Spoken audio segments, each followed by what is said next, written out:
अरे जो सिर पीट कर रह गए। अंत में निर्णय के अनुसार सूर्या के स्कूल के बाद काकी खुद सूर्या को छोड़ने बिहारी जी के घर गई, परंतु फिर समस्या हो गई। मौरी वापस आने को तैयार नहीं थी। हार कर काकी मौरी एवं सूर्या को मालकिन के हवाले कर वापस चली गई। अब शुरू हुई सूर्या की क्लास। अभी तक सूर्या केवल प्यार में पला था, पढ़ाई पर उसका जरा भी ध्यान नहीं था। पता नहीं इसके पहले की क्लासों में कैसे वो पास कर गया था। खैर मालकिन ने बड़े धैर्य के साथ ही बड़े प्यार से, क्योंकि शक्ति की कहीं गुंजाइश नहीं थी, क्योंकि निगरानी में उसकी माँ मौरी वहीं थी, आगे भी रहने वाली थी। मालकिन जरा भी सख्त आवाज़ निकालती या इधर मौरी का गुर्राना शुरू हो जाता और तो और वह सूर्या को खींचने लगती। परंतु मालकिन ने यह जरूर अनुभव किया कि बच्चा बहुत तेज़ दिमाग का है, क्योंकि वह जो भी पढ़ाते कुछ भी मिनटों में खेलते खेलते ही वह याद कर सुना देता। उन्होंने सूर्या को बार बार लिखने का अभ्यास करवाया। महीना होते होते सूर्या परफेक्ट हो गया और परीक्षा में सारे सवालों का जवाब भी उसने बड़ी आसानी से लिखा।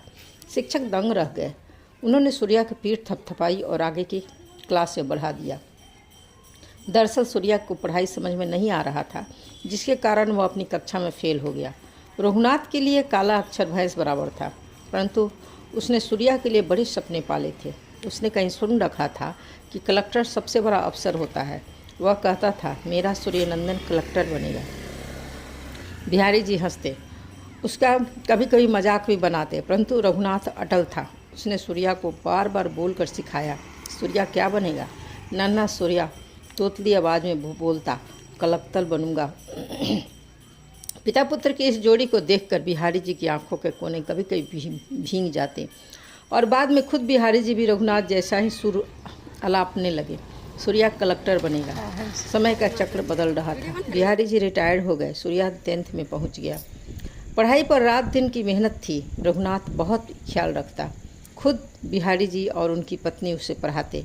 कुशाग्र बुद्धि सूर्या 10वीं में अपनी कक्षा में प्रथम आया। 98% मार्क्स थे उसके। रघुनाथ ने पूरे मोहल्ले में मिठाई बांटी थी। मौरी उस अब आसक्त हो गई थी, परंतु सूर्या को हंसते देखकर वह भी उछल रही थी। जैसा कि नियम था, बच्चे 12वीं के बाद स्कूल छोड़ सकते थे। बच्चों को 11वीं 12वीं में रामायण, महाभारत, वेद, पुराण आदि में कोई एक विषय रखना था। रघुनाथ एवं बिहारी जी सूर्या को बचपन से रामायण की कहानियाँ सुनाया करते थे। फिर स्कूल में रामायण पढ़ाने वाले शिक्षक गोविंद जी भी बड़े मनयोग से रामचरितमानस का वर्णन करते और सूर्या उसमें डूब जाया करता था। स्कूल में जब भी रामलीला होती, सूर्या बड़े मनयोग से राम का रोल निभाता। कभी कभी वह बैकग्राउंड में रामायण की चौपाइयाँ भी गाता, जो वह शिक्षक गोविंद जी की देख रेख में करता था। तो रामायण सूर्या के मन मस्तिष्क में गूंजता था। तो सूर्या ने 11वीं और 12वीं में साइंस लिया, परंतु साथ ही उसने एक अतिरिक्त सब्जेक्ट रामायण को भी रखा। बिहारी जी ने इस बार उसे कोचिंग जाने की सलाह दी, क्योंकि गणित और विज्ञान थोड़े कठिन थे। एक दिन सूर्या बाल कांड को धीरे धीरे पढ़ रहा था। मालकिन रत्ना जी ने सुना तो वो धीरे से बोली, बेटा रामायण कभी भी मन ही मन नहीं पढ़ा जाता। अगर गा कर नहीं पढ़ सकते तो जोर जोर से पढ़ना चाहिए। उस दिन के बाद से सूर्या बड़े प्रेम से गा कर रामायण पढ़ने लगा। यह उसकी दिनचर्या में शामिल हो गया। पढ़ाई शुरू करने के पहले वह रामायण की कुछ चौपाइयाँ बड़े प्रेम से गाता। कभी कभी रघुनाथ सुनता तो गदगद हो जाता। एक दिन सूर्या गा रहा था, भोजन करत बोलत जब राजा, नहीं आवत तजी बाल समाजा, कौशल्या जब बोलन जाई, ठुमक ठुमक प्रभु चलहि पर आई। स्वर की मधुरता इतनी थी कि बिहारी जी के पैर रुक गए। उन्होंने पलट कर सूर्या को देखा और रघुनाथ का बहुत पहले बोला हुआ वाक्य ध्यान आया, सूर्या कलेक्टर बनेगा। परंतु बिहारी जी को आज सूर्या का भविष्य कहीं और दिख रहा था। खैर प्रभु की लीला। उन्होंने मन ही मन भगवान को हाथ जोड़कर प्रणाम किया। सूर्या हर काम बड़े मनयोग से करता, पढ़ाई हो, खेल कूद हो, आश्रम की अन्य गतिविधियाँ हों, परंतु जब वह आश्रम के बने मंच पर अपना रामायण का पाठ शुरू करता तो क्या शिक्षक, विद्यार्थी, यहाँ तक कि पशु पक्षी भी शांत होकर उसका मधुर स्वर में चौपाई को सुनते। यह स्कूल का नियम था। अतिरिक्त विषय लेने वाले विद्यार्थियों को नित्य 1 घंटे का व्याख्यान चलता। उसके बच्चे उस विषय की अच्छी तैयारी स्कूल में कर लेते, अलग से उन्हें समय नहीं देना पड़ता था। इसके अलावा गणित और भौतिकी, रसायन विषयों की भी तैयारी भी विशेषज्ञ शिक्षकों की देखरेख में इस तरह से करवा दी जाती कि बच्चों को बाहर से किसी कोचिंग की ज़रूरत नहीं पड़ती थी। 11वीं में 12वीं के बच्चों को स्कूल विशेष सुविधाएं भी देता था। बच्चे जब चाहें तब पढ़ाई के लिए शिक्षकों की मदद ले सकते थे। इसलिए स्वामी निलय का आश्रम और स्कूल आसपास के इलाके एवं राज्य का गर्व माना जाता था। और फिर जब सूर्या जैसा विद्यार्थी हो तो सचमुच वह स्कूल गौरवान्वित था। देखते देखते 12वीं की परीक्षा का समय आ गया। स्कूल ने बच्चों को रात में रोक कर टेस्ट लेना शुरू कर दिया।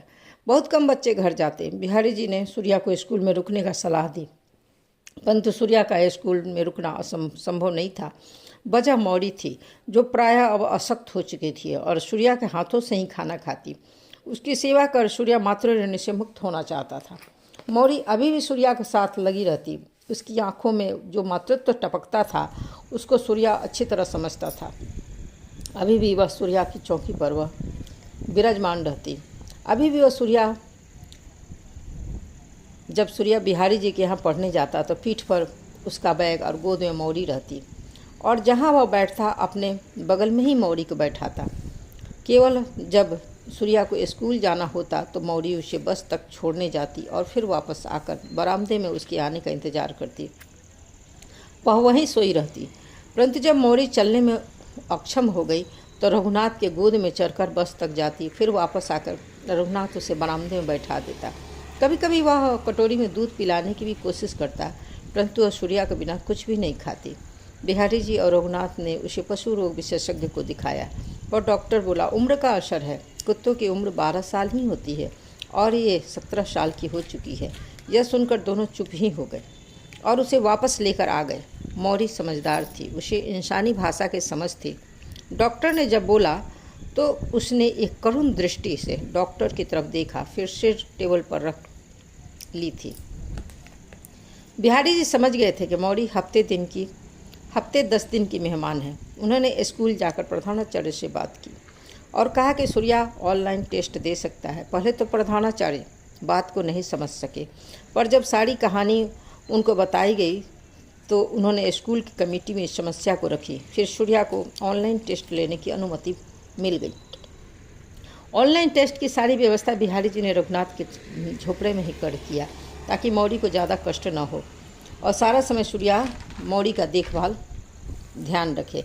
घर पर रहते हुए 2 दिन सूर्या को हुए थे कि मौरी ने खाना बंद कर दिया। वह नाम मात्र को दूध लेती। वह अब सूर्या के चरपाई पर भी चढ़ने में अशक्त थी। सूर्या ने चरपाई हटा दिया और अपना बिछावन नीचे बिछा लिया। उसने मौरी को प्यार से सिर थपथपाया। मौरी ने उसके हाथों को धीरे से दांतों से पकड़ा, फिर छोड़ दिया। सूर्या वहीं उसके पास बैठ गया और एक पतला चादर उस पर डाल दिया। धीरे धीरे मौरी का दूध छूटता जा रहा था। अब उसने पूर्णतया दूध और पानी भी छोड़ दिया था और चुपचाप सूर्या के बिछावन पर पड़ी रहती। सूर्या उसे दूध पिलाने का कोशिश करता, परंतु मौरी अब मुंह नहीं खोलती। थक हार कर कभी कभी सूर्या की आंखों से आंसू की कुछ बूंदें गिरने लगती। उस समय मौरी अपनी पूरी ताकत लगाकर अपना सिर उठाती और उसके हाथ चाटती। कई दिन हो गए थे सूर्या को बिहारी जी के यहाँ गए हुए। रत्ना जी भी उसे बिना देखे परेशान हो जाती थी। उन्होंने बिहारी जी को सूर्या को बुलाने के लिए कहा। वह नहीं आएगा, मौरी की तबीयत खराब है। वह अब कुछ समय की ही मेहमान है। सुनकर रत्ना जी तड़प गई। सूर्या के समान ही मौरी भी उनको बहुत प्रिय थी। वे जिद कर बैठी मौरी से मिलने के लिए। सुबह होते ही बिहारी जी और रत्ना जी रघुनाथ के झोपड़े में पहुँचे। मौरी को देखकर रत्ना जी की आंखों से अनवरत आंसू बहने लगे। उन्होंने महसूस किया कि मौरी अब शायद कुछ घंटों की ही मेहमान है, और ये सूर्या ने भी शायद महसूस किया था। स्कूल में गोविंद जी कहा करते थे कि श्री रामचरितमानस सारी समस्याओं को निदान देता है।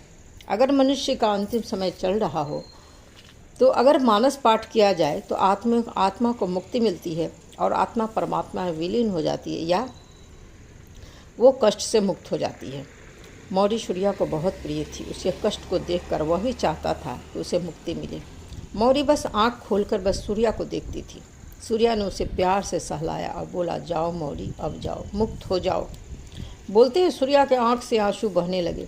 कुछ देर बाद वह उठा और अपने पढ़ने की चौकी को साफ किया, उस पर लाल कपड़ा बिछाया और श्री रामचरितमानस को रखा। एक लोटे में जल रखा और फिर वहीं बैठकर मानस का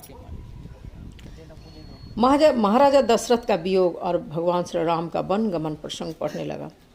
मांगू माथ अबही देहु तोही, राम बिरह जनि मारसी मोही। राखू राम कह जही तेही भांति, नाहि त जरहि जन्म भरी छाती। रत्ना जी की आंखें भर आई। रघुनाथ के दोनों हाथ जुड़ गए। बिहारी जी शांत होकर सुनने लगे। मौरी एक बार एकदम शांत हो गई, मानो वो मानस सुन रही हो। रघुनाथ की झोपड़ी शांत हो गई। सूर्या के कंठ से प्रवाहित होने वाला मानस की चौपाइयाँ झोपड़ी में गूंज रही थी। मृत्यु का तांडव शांति में बदल गया। बीच बीच में रत्ना जी कटोरी में रखे तुलसी दल और गंगा जल को चम्मच से थोड़ी थोड़ी देर मौरी के मुंह में डालती जाती, जो शायद बामुश्किल 2 या 3 बूंद ही मौरी के अंदर जाता था। रात के 1 बज चुके थे। फिर 2 बजा। सूर्या का पाठ अनवरत चल रहा था। बिहारी जी ने मौरी का नब्ज चेक किया, जो बहुत धीमी गति से चल रहा था। घंटे ने 4 बजाए। सूर्या गा रहा था, राम राम कही राम कही, राम राम कही राम, तनु परिहरी रघुबर विरह, राउ गयु सुरधाम। सूर्या ने अपने गमछे से आंसू पोंछे, रामायण जी को अपने जगह पर रखा, चौके को उठाया, लोटे के जल को थोड़ा बाहर डालाया और थोड़ा मौरी की कटोरी में डाल दिया। झोपड़ी में जो अन्य 3 महानुभाव थे वे होश में आए। सूर्या ने मौरी का सर गोद में रखा और 1 चम्मच मुंह में तुलसी दल डाला। मौरी थोड़ा चौंकी। बाहर कुत्तों के झुंड के गुर्राने की आवाज़ें आने लगी। दरवाज़ा बंद था। अजीब सी निस्तब्धता कुछ देर छाई रही। सब चुप थे। सूर्या बराबर मौरी को सहला रहा था।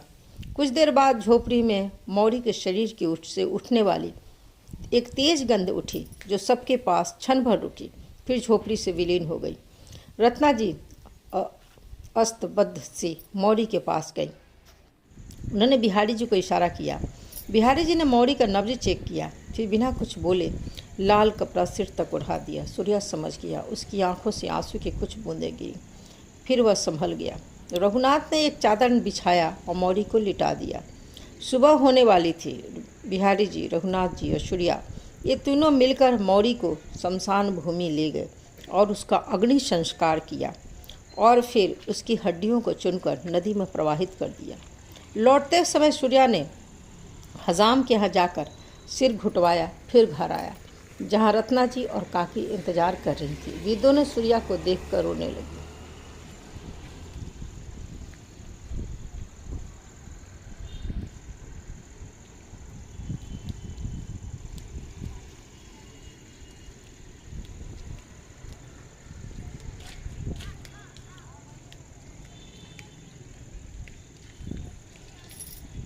पाता में कुछ खा, ये लोग दांत नहीं लगा पाएंगे दूध के पानी देना मुझे लोग।